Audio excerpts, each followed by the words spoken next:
Hi hello friends, welcome back to media talks. நான் உங்கள் Mounika.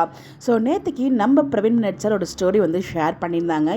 It's a rape அப்படின்னு சொல்லி ஒரு கேக் கட்டிங்க்கான அந்த ஒரு ஃபோட்டோவை ஷேர் பண்ணியிருந்தாங்க. நான் வந்து அப்போவே கன்ஃபார்ம் பண்ணியிருந்தேன், கண்டிப்பாக எம்என் எண்ட் இல்லை அப்படின்னு சொல்லிட்டு உங்களுக்கு அது வந்து 100% நான் ஷூருமே கொடுத்துருந்தேன். பிகாஸ் இப்போ என் கிடையாது, ஸோ நிறைய ஸ்டோரி இருக்குது அப்படின்னு சொல்லிட்டு. பட் அது என்னவா இருக்குன்னு சொல்லி நிறைய பேர்ட்டு வந்து நான் கேட்டுகிட்டே இருந்தேன். ஸோ நான் எதுக்காக இந்த ரேப் அப்படின்னு பார்த்தீங்கன்னா, ஸோ ரீசெண்டாக டூரிஸ்ட் பிளேஸ்டாக போயிட்டுருக்க குமாப்பட்டி அந்த ஏரியாவில் வந்து நம்ம பிரவீன் மினட் சார் ஒரு ஷூட்மே வந்து பண்ணியிருந்தாங்க.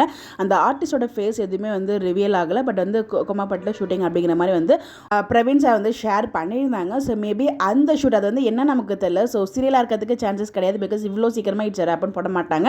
மேபி அந்த ஆல்பம் சாங் இல்லைனா வந்து ஷார்ட் ஃபிலிம் இல்லைனா பைலட் மூவி அந்த மாதிரி ஏதாச்சும் குட்டி ஏதாச்சும் ரொம்ப ஷார்ட்டான ஏதோ ஒரு ப்ராஜெக்ட் வந்து பண்ணியிருக்காரு.